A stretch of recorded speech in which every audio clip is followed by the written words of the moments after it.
Assalamualaikum warahmatullahi wabarakatuh. Salam damai sejahtera buat kita semua. Puji dan syukur kita ucapkan kepada Tuhan Yang Maha Kuasa atas berkat dan bimbingannya kita diberikan kesehatan dan lindungan sehingga kita dapat bertemu di Istana Masyarakat Nusantara Indonesia ini. Terima kasih kami sampaikan secara khusus kepada Bapak Pimpinan Bapak Dr. Junimart Mirsang yang telah memberikan kesempatan bagi kami masyarakat yang telah 52 tahun tertindas di Sumatera Utara, Kabupaten Simalungun, Desa Maria Jambi, Indonesia. Dan juga yang kami hormati seluruh anggota Dewan yang ada di tempat ini dan tidak bisa kami sebut satu persatu.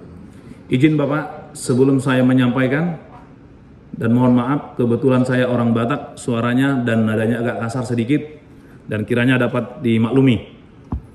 Pertama, saya memperkenalkan diri, saya bernama Sangkot Manurung. Saya lahir di Desa Maria Jambi, tempat terjadinya sengketa antara masyarakat Desa Maria Jambi 147 KK dengan PTP 64. Catatan khusus bahwa saya lahir secara prematur karena orang tua saya ditindas oleh PT Antam 3 yang dahulu, yang saat ini dikatakan PTP 64. Izin untuk menyampaikan permasalahan secara singkat, namun jika waktu nanti yang disampaikan kepada saya kurang mencukupi, dan saya akan memberikan sedikit kronologi singkat kepada Bapak Pimpinan, baik melalui staf Bapak Billy. Yang kami sampaikan adalah bahwa saya sebagai kuasa dari 147 KK dan sekaligus sebagai ahli waris dari salah satu masyarakat itu. Nama orang tua saya itu Amar Manurung, dan saya sebagai kuasa itu langsung diketahui oleh pemerintah daerah Simalungun, yaitu kepala desa, dan saya memiliki surat keterangan sebagai kuasa dan sekaligus sebagai ahli waris. Yang saya sampaikan adalah permasalahan bahwa penduduk Desa Maria Jambi mulai tahun 1942 menurut ceritanya sudah menduduki lahan membuka hutan belantara dan dijadikan menjadi tanah perkampungan dan perladangan. Dengan berjalannya waktu, Indonesia merdeka. Tahun 59 masyarakat secara bersama-sama gotong royong membangun tali air. Tahun 60 lahan itu sudah memiliki tali air dan diresmikan dan diberikan izin oleh pemerintah Provinsi Sumatera Utara. Setelah terjadi persawahan seluas lebih kurang 200 hektar, termasuk perkampungan, perladangan, dan pekuburan yang ada di lokasi 200 hektar, itu dirampas perkebunan. Dahulu dikatakan PT Aneka Tanaman 3 Bajambi. Itu di zaman Orde Baru tahun 68. Caranya merampas adalah dengan menggunakan kekuatan militer. Korem Pantai Timur Pematang Siantar yang berada di lokasi, berdekatan dengan lokasi tersebut. Setelah perkebunan berhasil merampas tanah itu dari masyarakat, masyarakat berdelegasi ke Bupati Simalungun untuk kepastian hak. Sehingga Bupati Simalungun menerbitkan SK Bupati sebagai jaminan hak yang pada intinya dinyatakan di sana pada diktum ke-14 dinyatakan khusus penduduk Desa Maria Jambi 147 KK pemilik lahan 200 hektar bukanlah berasal dari tanah perkebunan, tetapi berasal dari tanah kampung yang telah menjadi persawahan. Persawahan itu sudah difasilitasi dengan peta persawahan yang dibuat Dinas Pengairan dan disahkan Bupati Simalungun tahun 1966. Dengan dasar itu, Bupati menerbitkan SK sebagai jaminan hak masyarakat. Ternyata perkebunan itu yang dahulunya PT Antam 3 Tanaman 3 Bajambi itu, yang saat ini telah berubah menjadi PTP 64, tidak pernah melakukan kewajibannya sesuai dengan SK Bupati. Dengan berjalannya dan berakhirnya Orde Baru, lahirlah reformasi. Lahan 200 hektar, sebagian lahan 200 hektar, sekitar 100 hektar, sudah kembali dikuasai masyarakat. Tahun 1988. Masyarakat 140 juga sudah kembali tersenyum. Anaknya udah kembali sekolah. Yang menyedihkan adalah bahwa DPRD Simalungun mengundang masyarakat dan PTPN untuk rapat terkait permasalahan tersebut.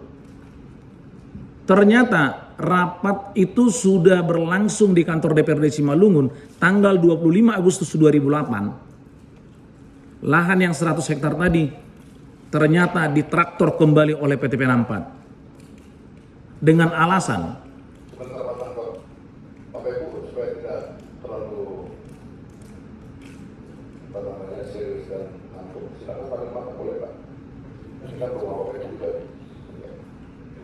Terima kasih Pak Minan. Saya lanjut, izin.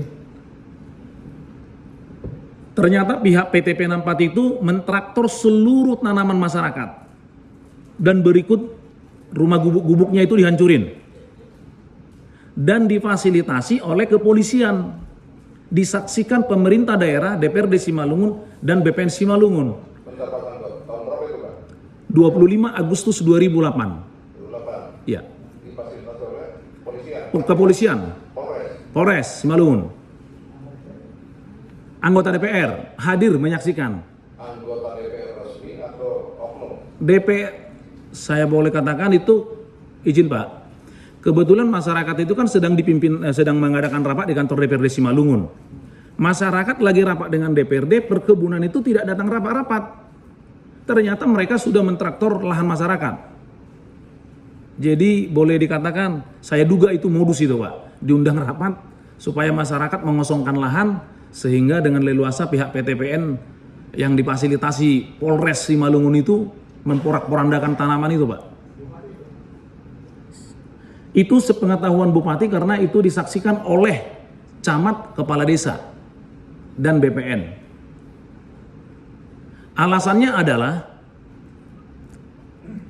ini dieksekusi dengan kekuatan HGU nomor 2 tahun 2003. Ternyata BPN ini bisa menerbitkan HGU, lahan sedang dikuasai pemilik. Lahan dikuasai pemilik. Alasan masyarakat adalah SK Bupati tahun 68. Tapi kenapa bisa HGU terbit tahun 2003? Lahan sedang dikuasai masyarakat. Dan berikut kuburan orang keluarga yang ada di sana, termasuk kuburan opung saya dan kakak saya, dijadikan menjadi HGU. Sudah ditinjau. Nah, dengan berjalannya waktu, saya tidak mampu lagi mengadukan sama siapa.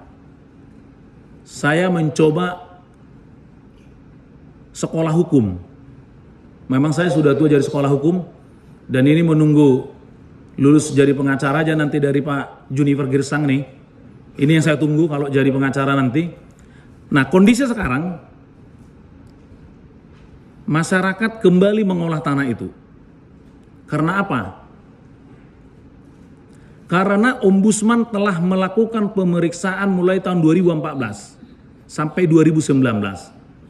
Ternyata berdasarkan temuan dan pemeriksaan Ombudsman, HGU yang diterbitkan BPN Simalungun mengandung maladministrasi.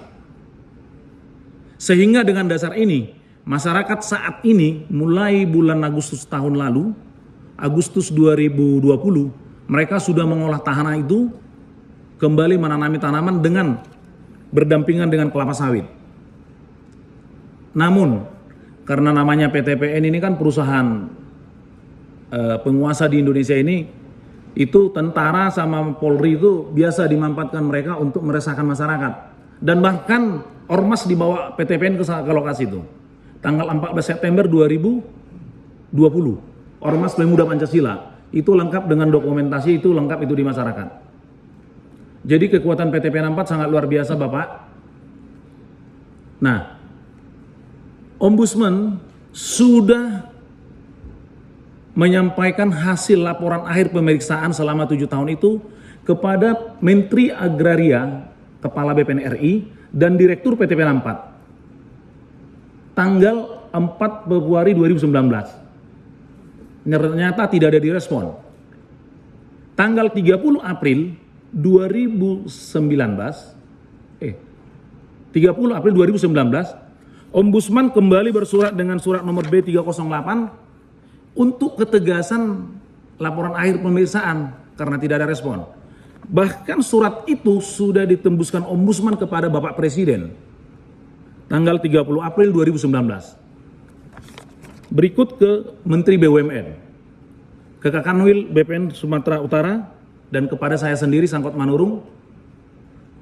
Nah, tapi puji Tuhan saya pernah mendengar berita dan saya print beritanya tanggal 3 Mei 2019 ada rapat terbatas oleh Presiden Jokowi bersama beberapa menteri yang saya duga adalah merupakan daripada respon atas surat dari Ombudsman, saya duga.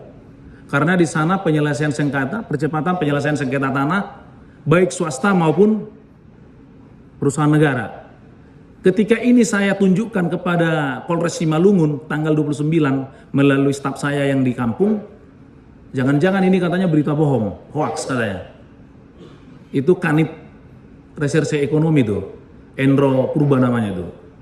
Jadi sembarangan dia menyatakan, diduga ini hoax mungkin dalam penelitian ini katanya.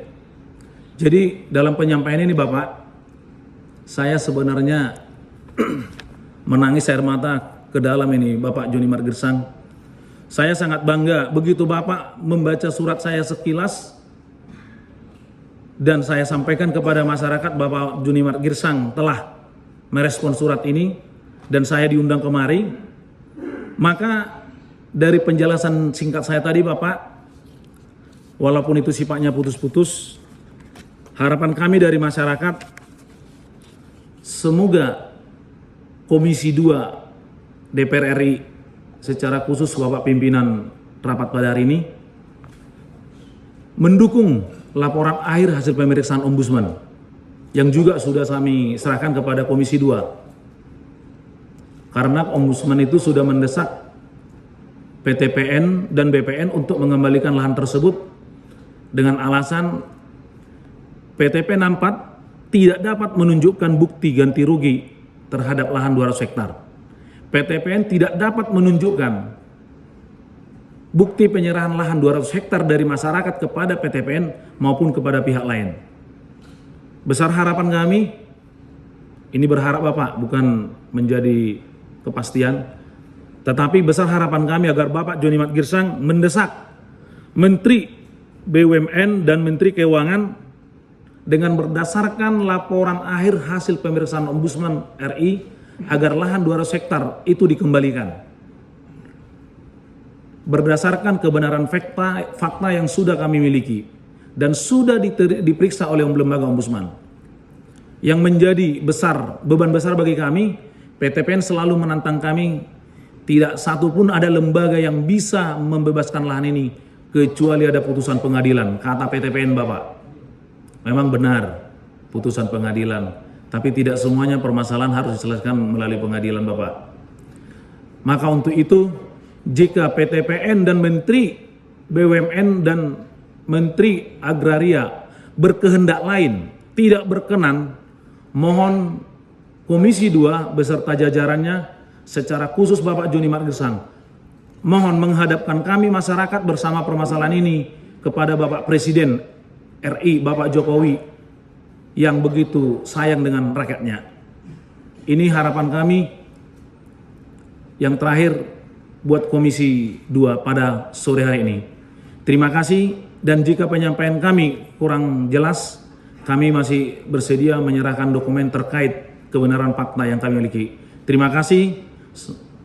Semoga pertemuan ini menjadi kesan yang indah, membuat masyarakat kembali tersenyum. Mulai Horas.